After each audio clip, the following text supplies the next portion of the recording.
Salam pemirsa. Setelah meluasnya aksi protes terhadap lockdown pada bulan November 2022, rejim Tiongkok tiba-tiba membalikkan kebijakan nol COVID yang ketat pada awal Desember dalam dorongan berbahaya bagi Tiongkok demi mencapai herd immunity atau kekebalan kawanan secepat mungkin.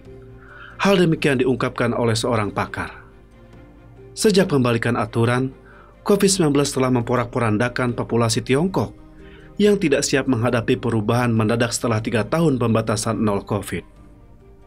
Partai Komunis Tiongkok telah secara sengaja membalikkan kebijakannya sehingga negara itu dapat mencapai herd immunity kekebalan kawanan secepat mungkin. Demikian ungkap mantan ahli virologi Angkatan Darat Amerika Serikat, Dr. Xiaoshu Xianlin. Jadi pada dasarnya PKT mengadopsi strategi yang sama sekali berbeda dibandingkan dengan kebijakan nol COVID. Mereka benar-benar mendorong orang untuk terinfeksi agar mendapatkan apa yang disebut herd immunity sesegera mungkin. Dr. Lin, yang juga asisten profesor di Departemen Ilmu Biomedis di Feitian College kepada NTD pada tanggal 3 Januari. Sebenarnya, saat ini, Anda lihat di Tiongkok, mereka mengizinkan banyak tempat untuk menyelenggarakan acara besar untuk perayaan Tahun Baru. Anda melihat puluhan ribu orang berkumpul bersama untuk merayakan Tahun Baru.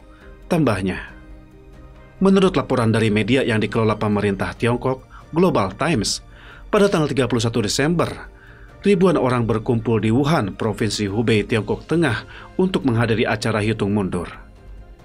Deban, jalan setapak tepi sungai yang terkenal di Shanghai, penuh sesak dengan orang-orang.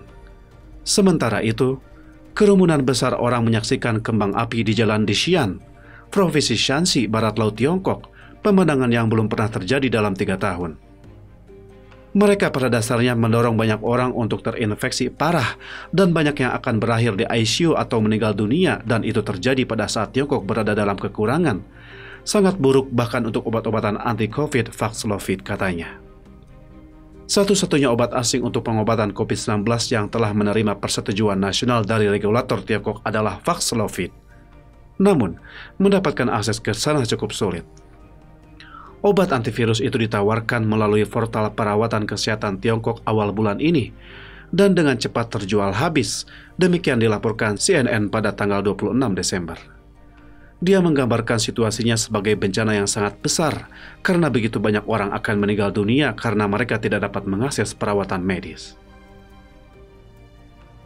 Kebocoran angka infeksi yang disengaja. Sebagai anggota Komite on the Present Danger, China, Lin percaya bahwa kebocoran angka infeksi Tiongkok adalah langkah yang disengaja terkait dengan sistem pemerintahan saat ini yang dipimpin oleh Perdana Menteri Tiongkok yang akan keluar, Li Keqiang. Lin menggambarkan Li sebagai orang yang lebih membumi.